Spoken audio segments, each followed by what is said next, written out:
মাড়ির রোগ, যেটাকে আমাদের মেডিকেল পরিভাষায় বলা হয় পেরিওডন্টাল ডিজিজ। পেরিওডন্টাল ডিজিজটা দুই ভাগে ভাগ করা হয়। একটা হচ্ছে জিঞ্জিভাইটিস, যেটাতে মাড়ির প্রদাহটা হয়। দেখা যায় মাড়িটা ফুলে গেছে, লাল লাল হয়ে গেছে, স্বাভাবিক না, একটু স্পঞ্জের মতো হয়ে যাচ্ছে এবং সামান্য আঘাতে ব্লিডিং হচ্ছে, ব্রাশ করার সময় ব্লিডিং হচ্ছে, আপেল খেতে ব্লিডিং হচ্ছে, ঘুম থেকে উঠে দেখা যায় বালিশে রক্ত, মানে রক্ত বেরোচ্ছে। এটা হচ্ছে কি ইনফ্লামেশন হয়, সোয়েলিং হয়, মাড়িটা স্পঞ্জের মতো ফুলে যায়, ফলে সামান্য চাপে সামান্য আঘাতে রক্তটা বেরিয়ে আসে। এটা হচ্ছে জিঞ্জিভাইটিস। যখন এই জিঞ্জিভাইটিসটার প্রাথমিক চিকিৎসা না হয় তখন কিন্তু সেটা আরও গভীরে যায়। গভীরে কোথায় যায়? পেরিওডন্টাল লিগামেন্টসগুলো যে আছে স্ট্রাকচার, সেই মাড়ির বিভিন্ন যে আরও ভিতরের অঙ্গ প্রত্যঙ্গ সেগুলাকে আক্রান্ত করে এবং এখানে যে একটা পাতলা হাড় থাকে এলবুলার বোন, সেটাও আক্রান্ত হয়।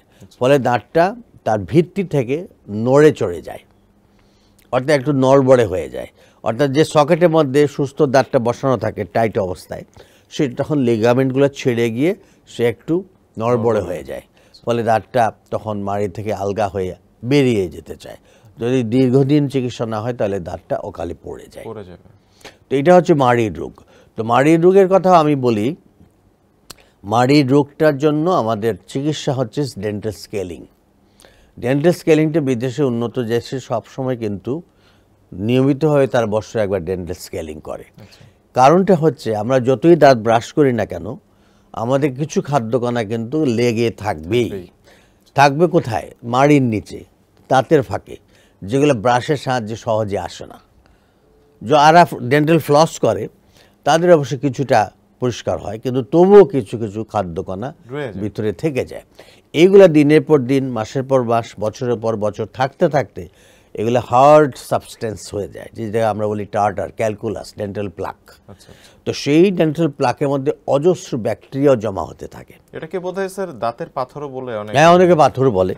তো সেইটাকে আমরা বলি যে পরিষ্কার করে নেওয়ার জন্য মেডিকেল পদ্ধতিটা হচ্ছে ডেন্টাল সায়েন্স যেটাকে রিকমেন্ড করেছে, সেটা হচ্ছে ডেন্টাল স্কেলিং।